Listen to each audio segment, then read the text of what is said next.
श्री स्वामी समर्थ. जय जय स्वामी समर्थ. ओम नमः शिवाय. नमस्कार मंडळी, मी प्रदीप कुलकर्णी. वटपौर्णिमा हे अत्यंत सौभाग्यदायक व्रत समजलं जातं. या दिवशी सौवाष्ण स्त्रिया म्हणजेच विवाहित स्त्रिया आपल्या पतीच्या दीर्घायुष्यासाठी, अखंड सौभाग्यासाठी वडाच्या झाडाची पूजा करतात,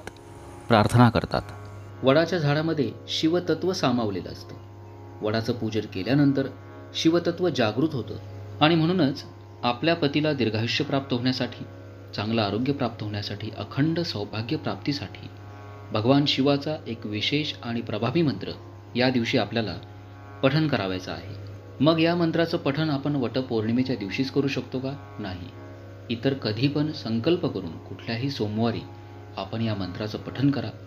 ज्या घरामध्ये पती पत्नींमध्ये भांडणं असतील, कलह असेल, गैरसमज असेल, या मंत्राचं संकल्पयुक्त पठण जर आपण केलं, नक्कीच गैरसमज दूर होतील, भांडण तंटे असतील ते मिटून जातील, आपला संसार सुखाचा होईल. चला तर मंत्र साधना करूया. त्रिदलं त्रिगुणाकारं त्रिनेत्रं च त्रिधायुक्तं त्रिजन्मं पापसंहारं एकबिल्व शिवार्पणम्. त्रिदलं त्रिगुणाकारं त्रिनेत्रं च त्रिधायुक्तं त्रिजन्मं पापसंहारं एकबिल्व शिवार्पणम्. त्रिदलं त्रिगुणाकारं त्रिनेत्रं च त्रिधायुक्तं त्रिजन्मं पापसंहारं एकबिल्व शिवार्पणम्. त्रिदलं त्रिगुणाकारं त्रिनेत्रं च त्रिधायुक्तं त्रिजन्मं पापसंहारं एकबिल्व शिवार्पणम्. त्रिदलं त्रिगुणाकारं त्रिनेत्रं च त्रिधायुक्तं त्रिजन्मं पापसंहारं एकबिल्व शिवार्पणम्. त्रिदलं त्रिगुणाकारं त्रिनेत्रं च त्रिधायुक्तं त्रिजन्मं पापसंहारं एकबिल्व शिवार्पणम्. त्रिदलं त्रिगुणाकारं त्रिनेत्रं च त्रिधायुक्तं त्रिजन्मं पापसंहारं एकबिल्व शिवार्पणम्. त्रिदलं त्रिगुणाकारं त्रिनेत्रं च त्रिधायुक्तं त्रिजन्मं पापसंहारं एकबिल्व शिवार्पणम्. त्रिदलं त्रिगुणाकारं त्रिनेत्रं च त्रिधायुक्तं त्रिजन्मं पापसंहारं एकबिल्व शिवार्पणम्. त्रिदलं त्रिगुणाकारं त्रिनेत्रं च त्रिधायुक्तं त्रिजन्मं पापसंहारं एकबिल्व शिवार्पणम्. त्रिदलं त्रिगुणाकारं त्रिनेत्रं च त्रिधायुक्तं त्रिजन्मं पापसंहारं एकबिल्व शिवार्पणम्. त्रिदलं त्रिगुणाकारं त्रिनेत्रं च त्रिधायुक्तं त्रिजन्मं पापसंहारं एकबिल्व शिवार्पणम्. त्रिदलं त्रिगुणाकारं त्रिनेत्रं च त्रिधायुक्तं त्रिजन्मं पापसंहारं एकबिल्व शिवार्पणम्. त्रिदलं त्रिगुणाकारं त्रिनेत्रं च त्रिधायुक्तं त्रिजन्मं पापसंहारं एकबिल्व शिवार्पणम्. त्रिदलं त्रिगुणाकारं त्रिनेत्रं च त्रिधायुक्तं त्रिजन्मं पापसंहारं एकबिल्व शिवार्पणम्. त्रिदलं त्रिगुणाकारं त्रिनेत्रं च त्रिधायुक्तं त्रिजन्मं पापसंहारं एकबिल्व शिवार्पणम्. त्रिदलं त्रिगुणाकारं त्रिनेत्रं च त्रिधायुक्तं त्रिजन्मं पापसंहारं एकबिल्व शिवार्पणम्. त्रिदलं त्रिगुणाकारं त्रिनेत्रं च त्रिधायुक्तं त्रिजन्मं पापसंहारं एकबिल्व शिवार्पणम्. त्रिदलं त्रिगुणाकारं त्रिनेत्रं च त्रिधायुक्तं त्रिजन्मं पापसंहारं एकबिल्व शिवार्पणम्. त्रिदलं त्रिगुणाकारं त्रिनेत्रं च त्रिधायुक्तं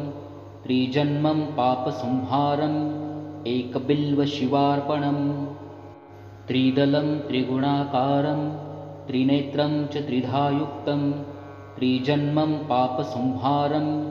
एकबिल्वशिवार्पणम् त्रिदलं त्रिगुणाकारं त्रिनेत्रं च त्रिधा युक्तं त्रिजन्मं पापसंहारम् एकबिल्वशिवार्पणम् त्रिदलं त्रिगुणाकारं त्रिनेत्रं च त्रिधा युक्तं त्रिजन्मं पापसंहारम् एकबिल्वशिवार्पणम् त्रिदलं त्रिगुणाकारं त्रिनेत्रं च त्रिधा युक्तं त्रिजन्मं पापसंहारम् एकबिल्वशिवार्पणम् त्रिदलं त्रिगुणाकारं त्रिनेत्रं च त्रिधा युक्तं त्रिजन्मं पापसंहारम् एकबिल्वशिवार्पणम् त्रिदलं त्रिगुणाकारं त्रिनेत्रं च त्रिधा युक्तं त्रिजन्मं पापसंहारम् एकबिल्वशिवार्पणम् त्रिदलं त्रिगुणाकारं त्रिनेत्रं च त्रिधा युक्तं त्रिजन्मं पापसंहारम् एकबिल्वशिवार्पणम् त्रिदलं त्रिगुणाकारं त्रिनेत्रं च त्रिधा युक्तं त्रिजन्मं पापसंहारम् एकबिल्वशिवार्पणम् त्रिदलं त्रिगुणाकारं त्रिनेत्रं च त्रिधा युक्तं त्रिजन्मं पापसंहारम् एकबिल्वशिवार्पणम् त्रिदलं त्रिगुणाकारं त्रिनेत्रं च त्रिधा युक्तं त्रिजन्मं पापसंहारम् एकबिल्वशिवार्पणम् त्रिदलं त्रिगुणाकारं त्रिनेत्रं च त्रिधा युक्तं त्रिजन्मं पापसंहारम् एकबिल्वशिवार्पणम् त्रिदलं त्रिगुणाकारं त्रिनेत्रं च त्रिधा युक्तं त्रिजन्मं पापसंहारम् एकबिल्वशिवार्पणम् त्रिदलं त्रिगुणाकारं त्रिनेत्रं च त्रिधा युक्तं त्रिजन्मं पापसंहारम् एकबिल्वशिवार्पणम् त्रिदलं त्रिगुणाकारं त्रिनेत्रं च त्रिधा युक्तं त्रिजन्मं पापसंहारम् एकबिल्वशिवार्पणम् त्रिदलं त्रिगुणाकारं त्रिनेत्रं च त्रिधा युक्तं त्रिजन्मं पापसंहारम् एकबिल्वशिवार्पणम् त्रिदलं त्रिगुणाकारं त्रिनेत्रं च त्रिधा युक्तं त्रिजन्मं पापसंहारम्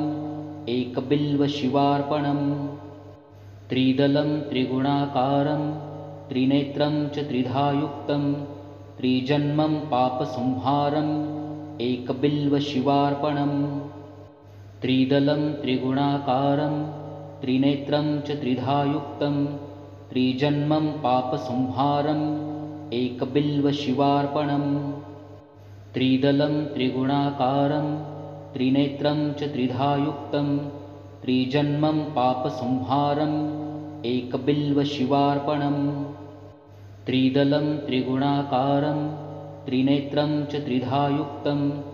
त्रिजन्मं पापसंहारम् एकबिल्वशिवार्पणम् त्रिदलं त्रिगुणाकारं त्रिनेत्रं च त्रिधा युक्तं त्रिजन्मं पापसंहारम् एकबिल्वशिवार्पणम् त्रिदलं त्रिगुणाकारं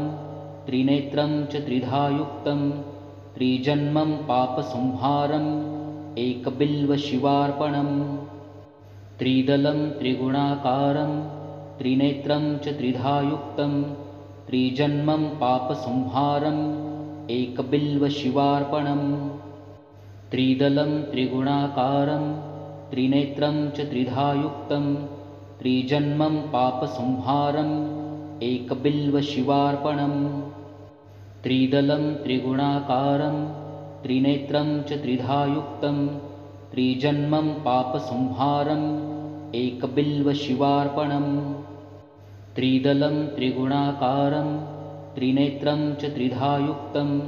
त्रिजन्मं पापसंहारम् एकबिल्वशिवार्पणम्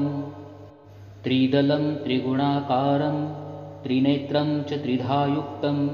त्रिजन्मं पापसंहारम् एकबिल्वशिवार्पणम् त्रिदलं त्रिगुणाकारं त्रिनेत्रं च त्रिधा युक्तं त्रिजन्मं पापसंहारम् एकबिल्वशिवार्पणम् त्रिदलं त्रिगुणाकारं त्रिनेत्रं च त्रिधायुक्तं त्रिजन्मं पापसंहारम् एकबिल्वशिवार्पणम्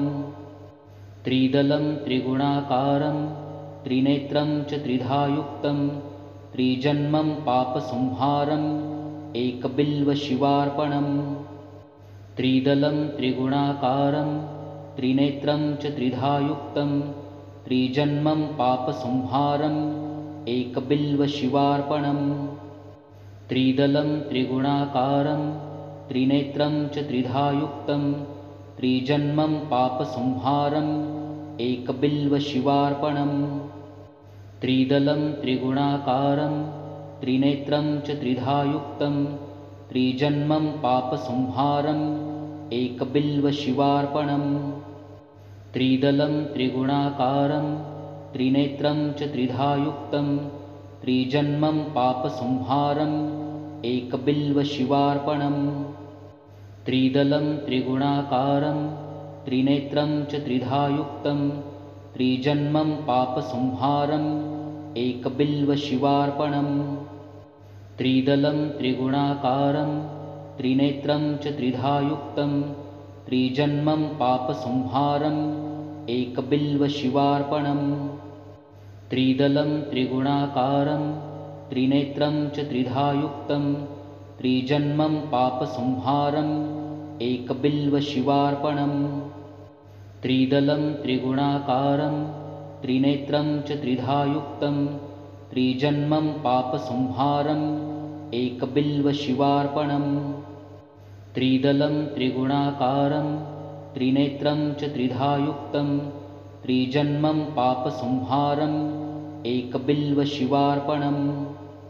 त्रिदलं त्रिगुणाकारं त्रिनेत्रं च त्रिधायुक्तं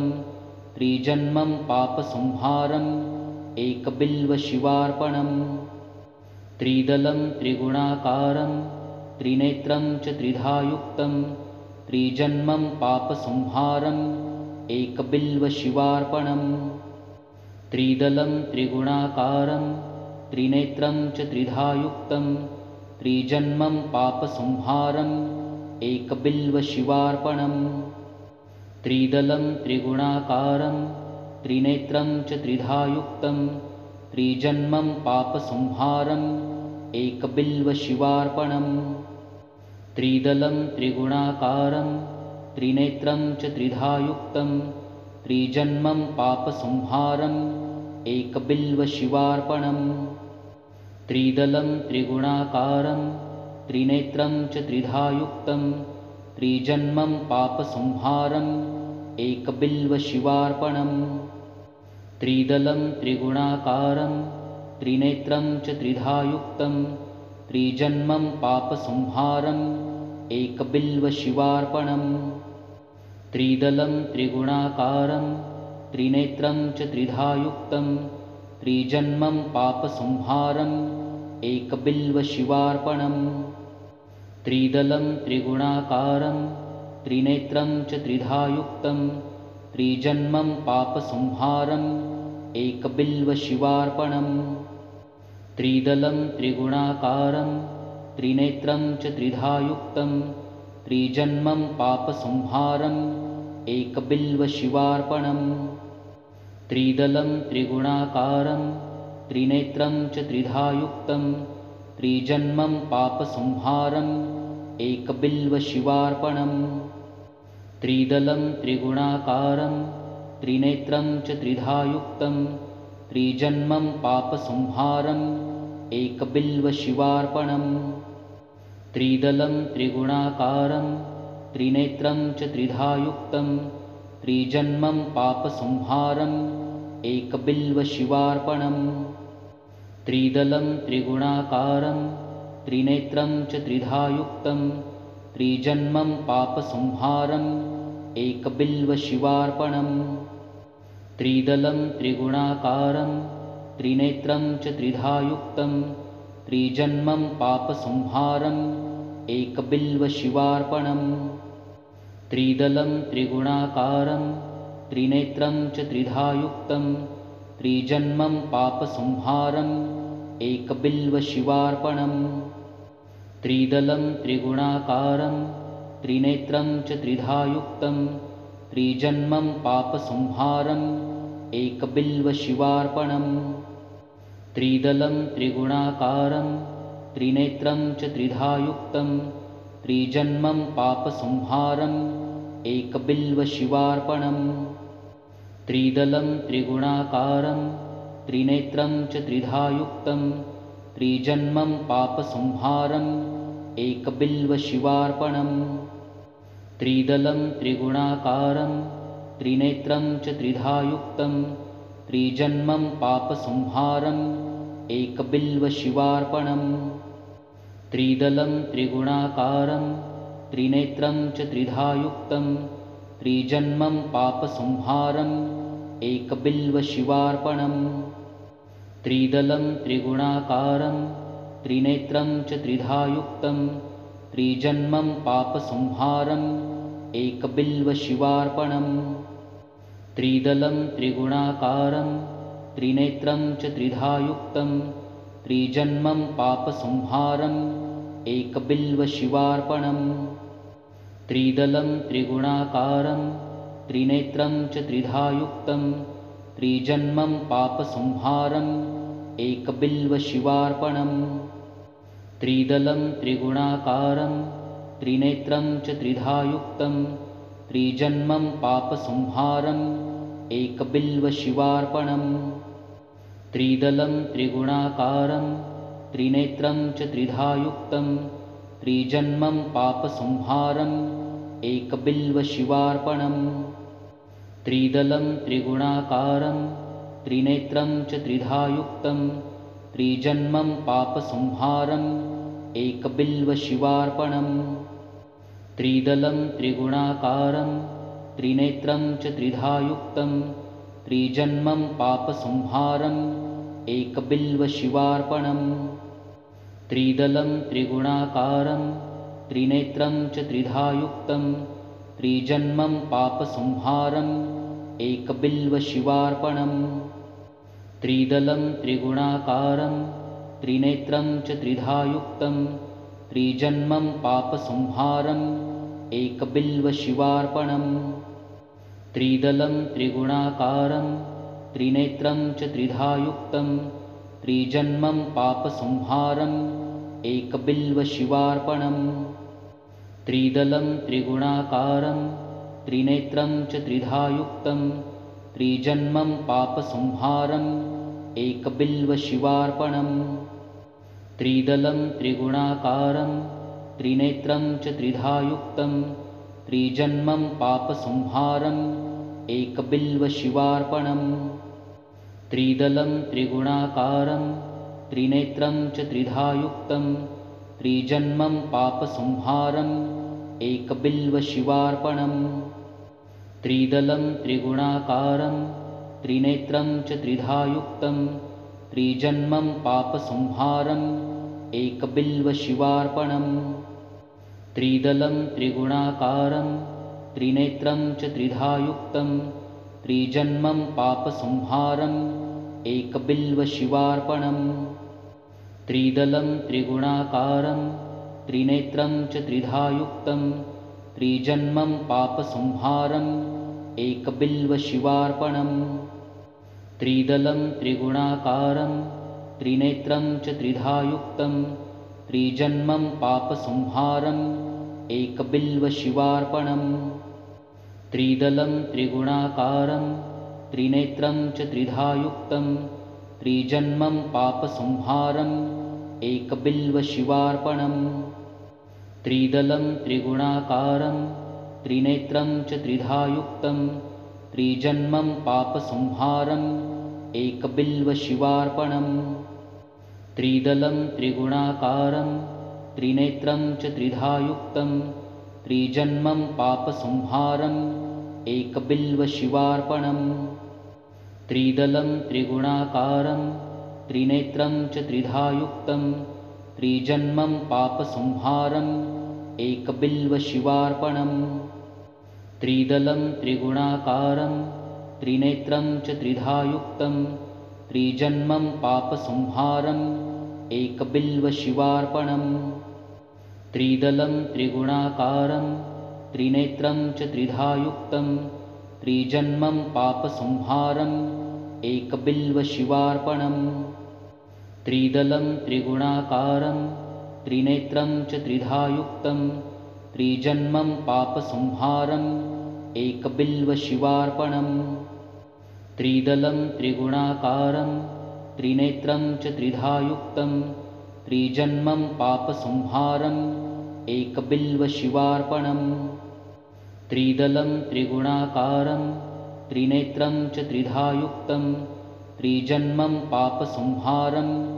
एकबिल्वशिवार्पणम् त्रिदलं त्रिगुणाकारं त्रिनेत्रं च त्रिधा युक्तं त्रिजन्मं पापसंहारम् एकबिल्वशिवार्पणम्